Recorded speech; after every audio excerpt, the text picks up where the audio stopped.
Hello everyone, I am Bhupendra and it's your math time.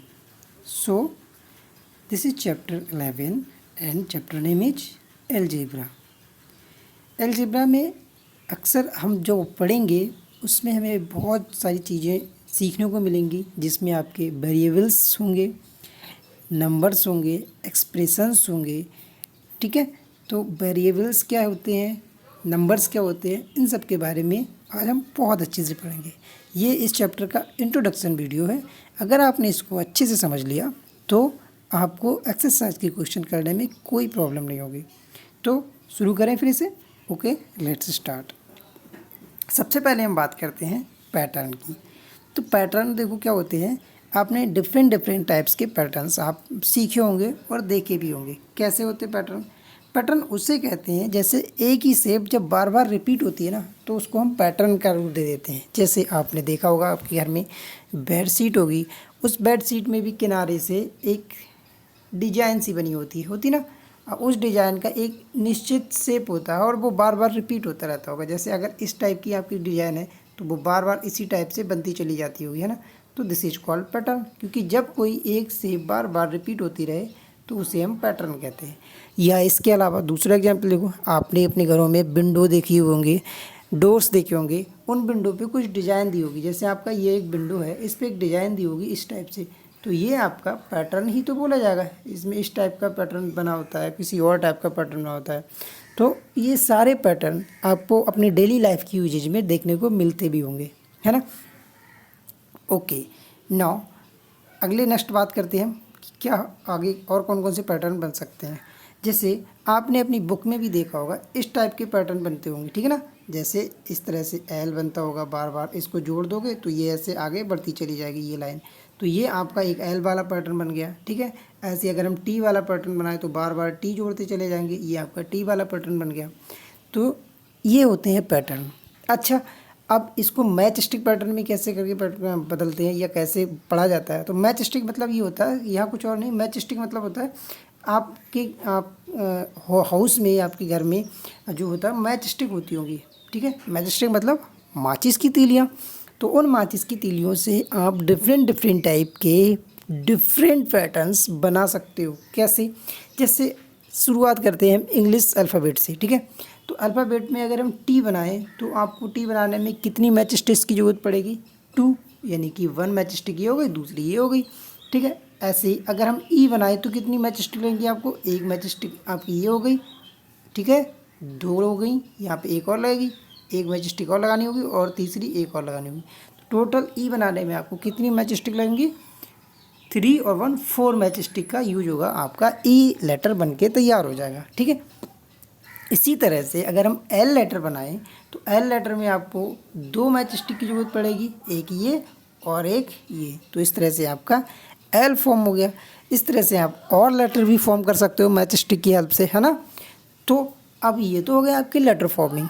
अच्छा ठीक है, आगे हम बनाते हैं कि इसका पैटर्न कैसे बना सकते हैं। तो ये आप देख रहे हो ना सामने, ये एल वाला पैटर्न बना हुआ है। जैसे कि आपने एक बार एल बनाया तो आपको 2 मैच स्टिक की ज़रूरत पड़ी, ऐसे ही इसके पास में एक और एल बनाया तो आपको 4 मैच स्टिक की ज़रूरत पड़ेगी, एक और एल बनाएगा तो आपको 6 मैच स्टिक की ज़रूरत पड़ेगी। अब ये पैटर्न के रूप ले रहा है। कैसे? ये देखो आपका है लेटर यानी कि एल। अगर हमने एक एल फॉर्म किया तो कितनी मैच स्टिक की जरूरत पड़ेगी? हम दूसरी साइड में लिख लिया 2 एल बनाए तो 4, 3 एल बनाए तो 6 मैच स्टिक की जरूरत पड़ेगी। तो ऐसे हम काउंट करते चले जाएंगे। अब अगर आपसे पूछे कि 30 एल वाला अगर पैटर्न आपको बनाना होगा तो कितने मैच स्टिक की जरूरत पड़ेगी? तो इसके लिए आपको 30 बनाने की जरूरत नहीं, ऐसे ही आप आंसर बता सकते हो। पता कैसे? आपको मालूम है यहाँ 1 में 2, 2 में 4, यानी कि 2 से मल्टीप्लाई हो रहा है। तो अगर आप 30 एल लगाओगे तो 30 एल का अगर 2 से मल्टीप्लाई कराओगे तो यहाँ कितनी हो जाएंगी? 60।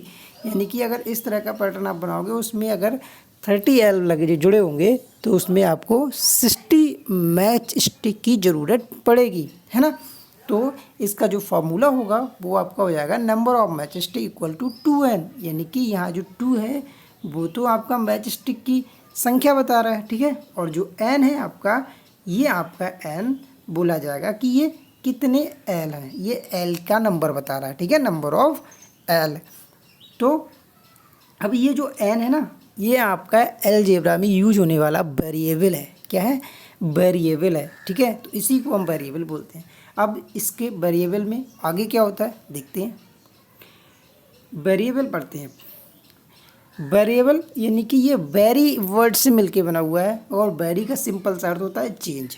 चेंज मतलब कैसे? जैसे अभी आपने समझा कि यहाँ पे अगर हमने एल वाला पैटर्न बनाना होगा तो इसका जो फॉर्मूला होता है वो 2n लग रहा है, ठीक है। तो 2 तो फिक्स है, लेकिन नंबर ऑफ एल जो है वो चेंज होते रहते हैं, ठीक है। तो जो चीज़ चेंज होती रहती है वही तो वेरिएबल है, ठीक है। ये एन की जगह पे हम कुछ और लेटर्स भी ले लेते हैं, और अलजेब्रा में अक्सर आपको ABCD XYZ कुछ भी लेटर मिलता रहेगा, ठीक है।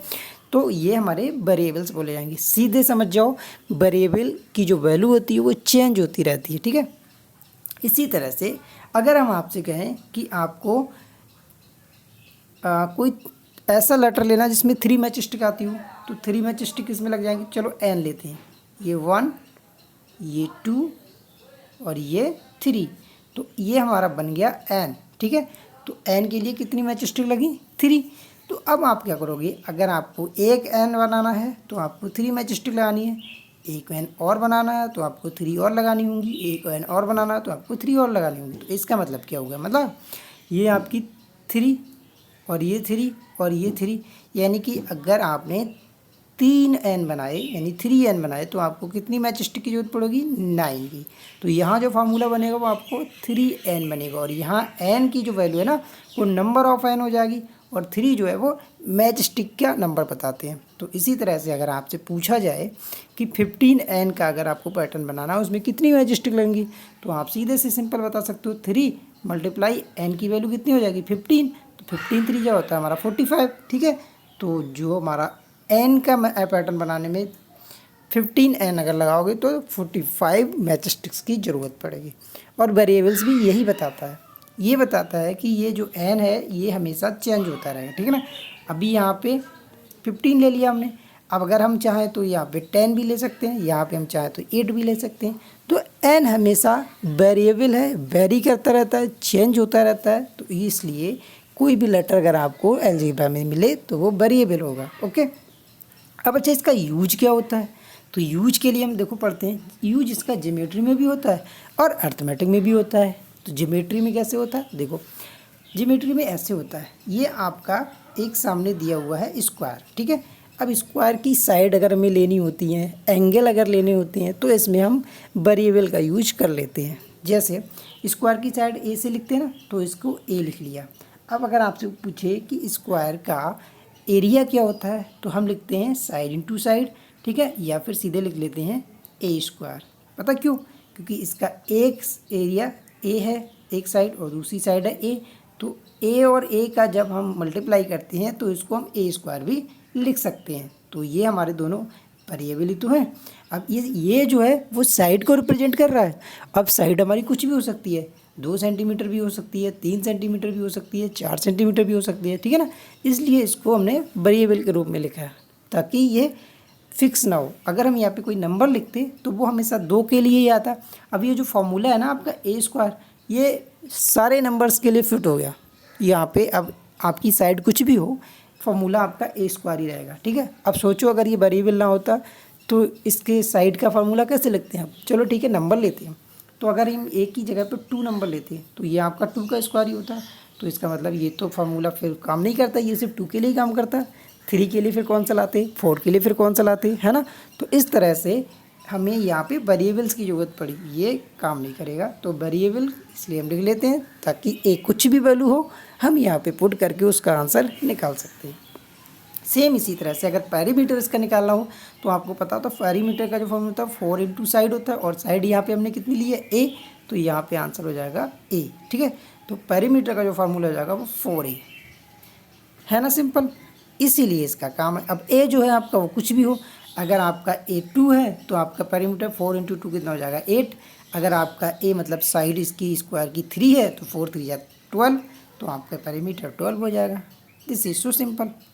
तो इस तरह से इसका यूज होता है। नेक्स्ट अगर हम देखें रेक्टेंगल में, तो रेक्टेंगल का जो आपका एरिया होता है वो होता है एल इंटू बी। अब इसमें अलग अलग लेटर हमने क्यों लिए? अलग अलग इसलिए लिए क्योंकि रेक्टेंगल में हमेशा लेंथ अलग होती है और उसकी जो विड्थ होती है वो अलग होती है ना, तो इसलिए इनको अलग अलग लिखते हैं। अगर सेम ही होते तो L इंटू एल कर लेते, जैसे कि इसमें किया, लेकिन इसमें अलग अलग होते तो ये है। अब L यहाँ पे कुछ भी हो सकता है, B यहाँ पे कुछ भी हो सकता है, आपको उस फार्मूला ये यूज करना होता है। तो अब आप समझ गए होंगे ना कि यहाँ पे वेरिएबल्स की क्या ज़रूरत है, यही ज़रूरत पड़ती है। ठीक है, नेक्स्ट देखते हैं और अर्थमेटिक में इसका कैसे यूज करेंगे। तो अर्थमेटिक में इसके यूज के लिए हम क्या करते हैं, आपको फार्मूला पढ़े होंगे, जैसे a plus B equal to B plus A. ये आपकी जो प्रॉपर्टी है आपने मैथ में पहले ही ऑलरेडी पढ़ रखी, एडिंग वाली है ना, कि अगर किसी भी कोई भी दो नंबर हैं तो उनको चाहे किसी भी ऑर्डर में ऐड कर लें, उनका जो रिजल्ट है वो चेंज नहीं होता। ठीक है ना, तो ये वाली क्वालिटी, तो a plus B equal to B plus A. अब यहाँ पे ये यूनिवर्सल है, a की वैल्यू कुछ भी हो, b की वैल्यू कुछ भी हो, ये फार्मूला आपका यूज होगा। सेम इसी तरह से a प्लस बी का स्क्वायर का आपने फार्मूला पढ़ा होगा, जिसका फार्मूला था a square plus B square plus 2ab, है ना।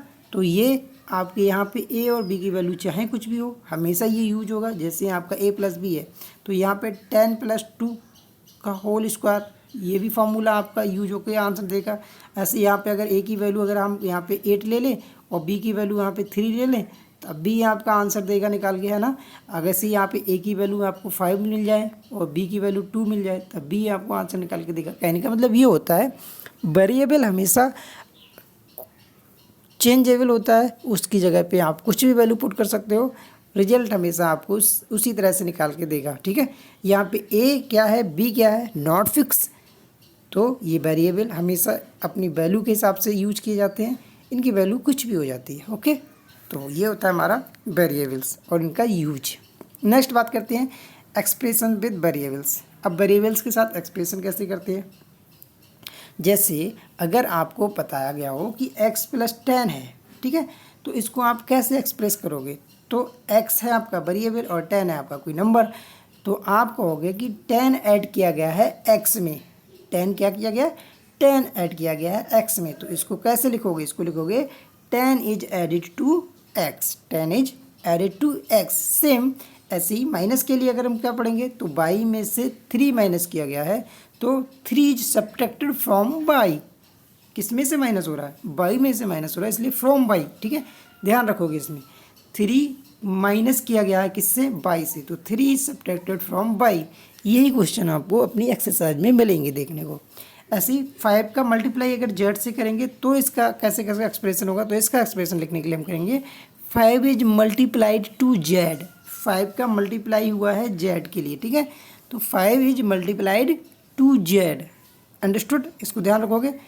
ऐड करने के लिए बोलोगे 10 इज एडिड टू एक्स, कोई भी नंबर आप ऐड करोगे वेरिएबल में तो number is added to X. ठीक है, सब्ट्रैक्ट करोगे तो सब्ट्रैक्टेड फ्रॉम वेरिएबल जो भी है, ठीक है, वाई या एक्स। ऐसे ही मल्टीप्लाइड टू जेड या कोई भी वेरिएबल होगा आपका। अगर डिवाइड हो तो आप डिवाइड में क्या लिखोगे, पहले नंबर लिखोगे, तो नंबर हर चीज़ में पहले नंबर लिखा जाएगा, ठीक है ना, वेरिएबल बाद में आएगा। तो यहाँ आप लिखोगे जो भी नंबर हो आपका, जैसे यहाँ 6 है तो 6 is divided by 6 is divided by, sorry यहाँ पे आपका यहाँ वेरिएबल आएगा आपका बाई इज डिवाइडेड बाई 6। किससे 6 से डिवाइड हो रहा है, बाई से, तो यहाँ पे वाई इज डिवाइडेड बाई 6। ठीक है, तो जब डिवाइड करते हैं तो जो नीचे नंबर आता है वो बाद में आता है, बाई आता है, ठीक है, डिवाइडेड बाई 6। तो इस तरह से आपका ये एक्सप्रेशंस लिखे जाते हैं। एक और है आपका जो आपको एक्सरसाइज में मिल जाएगा, किस टाइप से, इस टाइप से होगा 8m + 3। तो यहाँ पे जो वेरिएबल है वो आपका m है, ठीक है। तो अब ये इसका एक्सप्रेशन कैसे करोगे, तो सबसे पहले हम इसके बारे में बात करेंगे। तो m is multiplied by 8, m का मल्टीप्लाई किस में हुआ, 8, ठीक है। इसके बाद देन, उसके बाद क्या हुआ, देन 3 इज एडिड, और उसके बाद 3 को ऐड किया गया, प्लस है ना, तो 3 is added to the product. Product मतलब 8 और m की जो रिजल्ट आया होगा, जो प्रोडक्ट आया होगा, उसमें 3 हमने ऐड कर लिया। अगर हम इसमें, अब आपको कह रहा है इसमें पहले m क्यों ले लिया, तो यहाँ अगर m ना लिखो, अगर पहले नंबर लिखोगे तो इसको एक्सप्रेस ऐसे करोगे 8 is multiplied to m, 8 is multiplied to m, जैसे ऊपर यहाँ हमने किया 8 इज मल्टीप्लाइड बाई 2m, ठीक है,